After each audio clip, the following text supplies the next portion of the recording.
안녕하십니까? 인생의 복잡한 문제들을 말씀으로 단칼에 해결해주는 김종근 목사의 쾌도 남마입니다.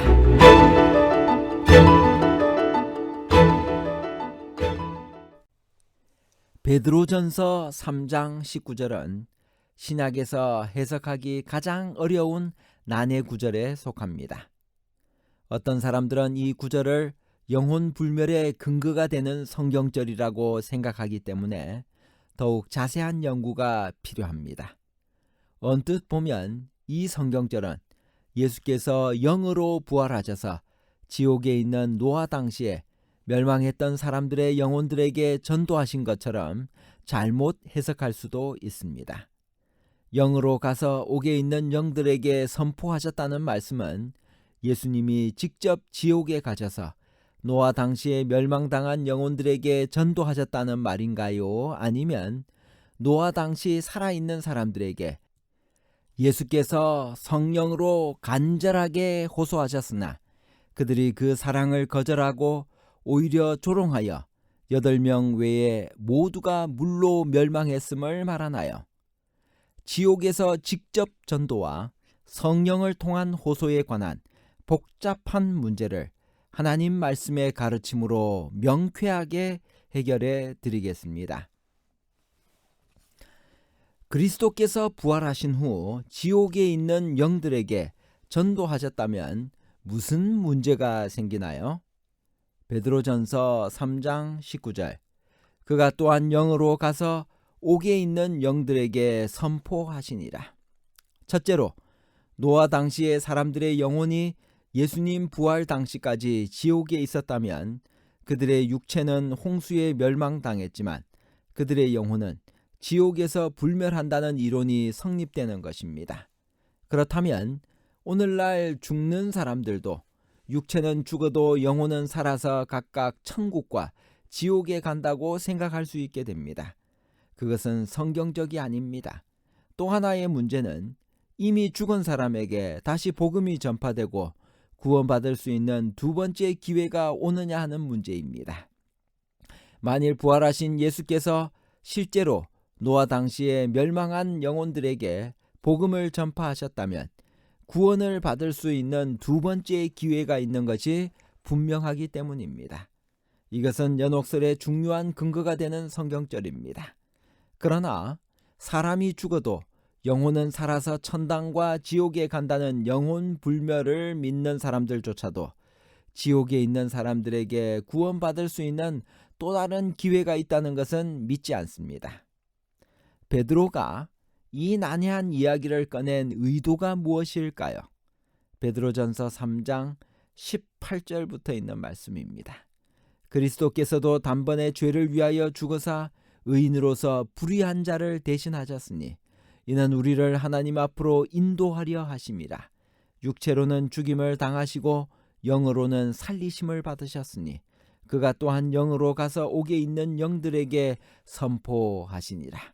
그들은 전에 노아의 날 방주를 준비할 동안 하나님이 오래 참고 기다리실 때 복종하지 아니하던 자들이라. 방주에서 물로 말미암아 구원을 얻은 자가 몇 명뿐이니 겨우 8명이라.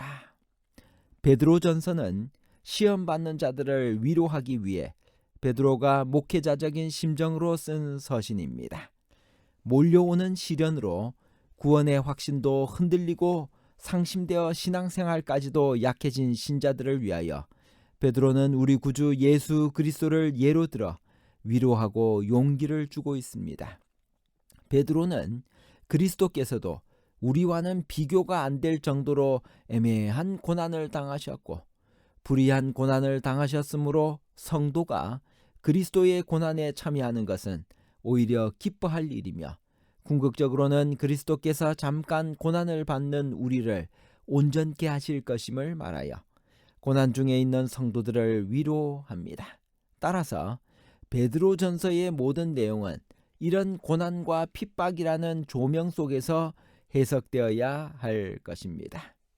그렇다면 예수께서 옥에 있는 노아 시대의 영들에게 전파하셨는데 구원받은 자가 겨우 8명이라는 말씀의 올바른 해석은 무엇일까요? 예수께서 영으로 전도하셨나요? 베드로전서 3장 20절. 그들은 전에 노아의 날 방주를 준비할 동안 하나님이 오래 참고 기다리실 때 복종하지 아니하던 자들이라. 방주에서 물로 말미암아 구원을 얻은 자가 몇 명뿐이니 겨우 8명이라. 이 말씀을 해석하기 위하여 여러 다양한 시도들이 있었습니다. 첫 번째는 예수께서 부활하시기 전에 그의 영이 육체는 요셉의 무덤에 두신 채 지옥에 가서 노아 시대 죽은 사람들의 영혼들에게 전도하셨다는 해석입니다. 두 번째 해석은 이 부분이 침례에 대한 설명이며 침례를 설명하려고 침례의 상징으로서 노아 방주 이야기와 침례의 정의가 등장한다는 주장입니다. 이것을 홍수와 물에 초점을 맞춘다면 그럴듯한 설명이지만 베드로의 전서의 주제가 전혀 침례가 아니며 갑자기 이곳에서 침례 이야기가 나오는 것은 베드로의 의도가 아닐 것입니다. 육체로는 죽임을 당하시고 영으로는 살림을 받으셨다는 뜻은 무엇일까요? 우선 영으로 부활하셨다는 그 영이란 무엇을 의미하는지 살펴봅시다. 여기서 영이란 육체의 반대 개념으로서 영혼을 말하는 것이 아님이 분명합니다. 왜냐하면 예수께서 자신이 영이 아니라 육체로 부활하셨다는 것을 확실히 말씀하셨기 때문입니다. 또 나를 만져보라. 영은 살과 뼈가 없으되 너희 보는 바와 같이 나는 있느니라. 그렇다면 영으로 살림을 받으셨다는 것은 무엇을 의미할까요? 성경은 성령을 영으로 표현했습니다. 요한복음 14장 17절에서 예수님은 성령을 영으로 소개합니다. 저는 진리의 영이라. 사도행전 2장 17절에는 하나님께서 말세에 내가 내 영으로 모든 육체에게 부어주리니라고 말씀하셨습니다.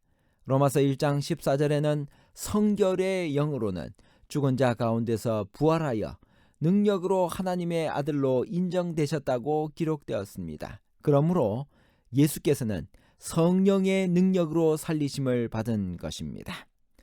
예수께서 영으로 옥에 있는 영들에게 전파하셨다고 하는데 옥에 있는 영들이란 누구일까요?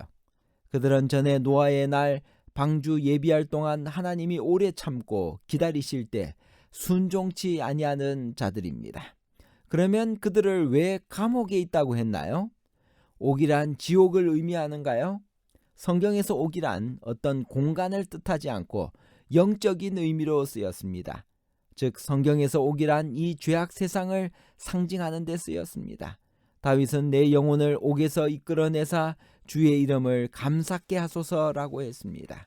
여기서 다윗이 의미하는 옥이란 실제의 감옥이 아님을 누구나 알 수 있습니다. 거기는 주의 이름을 감사할 수도 없는 절망적인 곳이요 포위된 곳입니다. 그리스도인 입장에서 보면 옥은 절망적인 이 죄악 세상이기도 하고 혹은 불의와 욕망으로 얽혀있는 죄의 감옥이기도 한 것입니다. 예수께서 언제 영으로 옥에 있는 영들에게 전파하셨나요? 노아의 날 방주 예비할 동안 하나님이 오래 참고 기다리실 때입니다. 예수께서는 만질 수 있는 육체로 부활하셔서 40일 동안 제자들과 함께 계시면서 하나님의 나라의 일을 가르치셨지 지옥에 다니시면서 영들을 가르치지는 않으셨습니다. 다시 말하면 예수께서는 노아 당시 노아에게 모든 것을 맡기고 가만히 계시지 않고 세상을 구원하시기 위해 성령으로 말미암아 복음을 전파하셨습니다.